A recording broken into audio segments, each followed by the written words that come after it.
We continue now with breaking news. Donald Trump just announcing his support of House Speaker Paul Ryan and Senators McCain and Ayotte.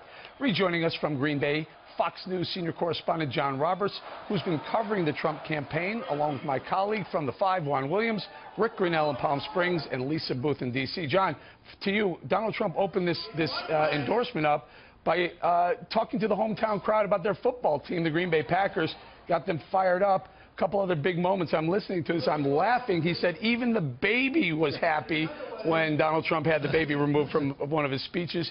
He got a big round of applause when he endorsed Ryan, McCain, and Ayotte, but a big also round of applause when he said we're going to knock the hell out of ISIS with Russia's support.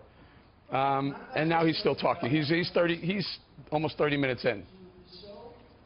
Yeah, and he'll probably go for about another 30 minutes as well, Eric. I'll tell you, this is a different Donald Trump than we've seen all the way along this campaign trail. And I think that a lot of Republicans are looking at this guy saying, where was he a month ago? Because listen to what he said at the very beginning here. He said, this is not about me or any one candidate. It's about America. He was reading from notes, which was interesting to really stay on message with all of this. He says, we've done something. All of us together. I'm just the messenger. He said, I need a Republican Senate and House to accomplish all of the changes I have to make. I embrace Ronald Reagan's big tent that your 80% friend is not your 20% enemy. And then he says, as a unified party, we'll lead our party to unity. We have to win this election. Otherwise, our big movement was not as big as we thought. We will have disagreements, but we will disagree as friends and never stop working toward victory and, more importantly, real change. And that's when he endorsed not only Ryan, but John McCain, who he said he really wasn't with just earlier this week because he didn't think he's done a good job for the vets. And he also endorsed Kelly Ayotte from New Hampshire for her re-election. So this is a guy who is now tonight become the leader of the Republican Party on a different level than he's been so far. He sees this idea of the big tent. He sees this idea that Republicans have to be together if they hope to win the election. And I think all that talk that he engaged in weeks ago, Eric, where he said, well, maybe I'll go it alone, that's all gone now. He's the leader of the Republican Party. He's embracing the big tent principles. He's talking about the people that he wants to see work with him should he become president. This is a different guy tonight, Eric. Yeah, sure. Lisa, let's talk to you a little bit about some of the things he brought us, some of the lines. He said, it's time for a change. The system is a rigged political system. He also talked about it's a movement behind him. He, as John Roberts points out, he invoked Ronald Reagan's name a couple of times. And then he got into what many people feel is where he should be, focusing his attack on Hillary. I think he brought out a new line, a new name. He called her the Queen of Corruption. That's the first time I heard that, I think.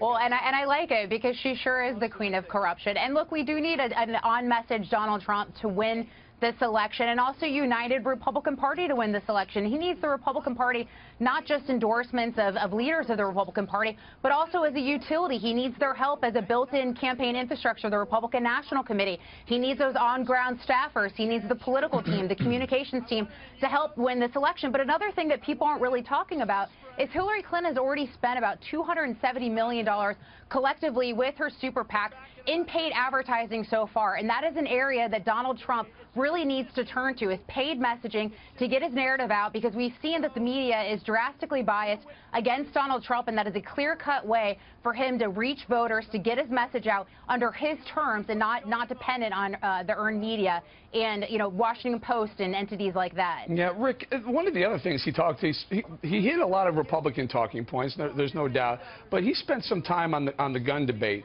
a fairly substantial amount of time on the gun debate, pro-Second Amendment, pro-NRA and whatnot.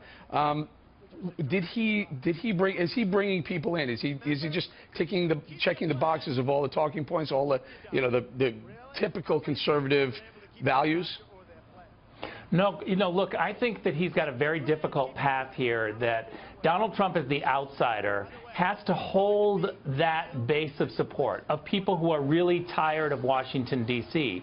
But at the same time, you've got all us pundits who are kind of D.C. and Washington, D.C. centric, and we don't get it. We're not in touch with the actual people.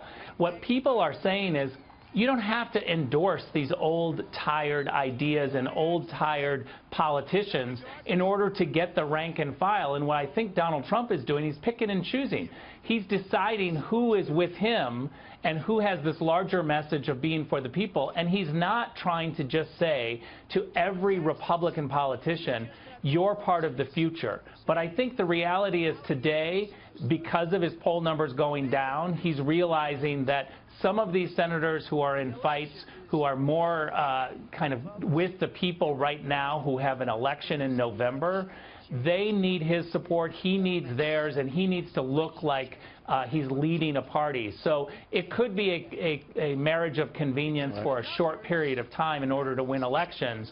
But I think Trump is picking and choosing what works with the people, not so much Washington, D.C. That's classic Trump. Juan, I have about 30 seconds. So we expected him to endorse Paul Ryan. The Senator McCain endorsement and the Kelly Ayotte endorsement were kind of a surprise. Now, he's had quite a history with McCain. Yeah, sure does. You think McCain was surprised, too?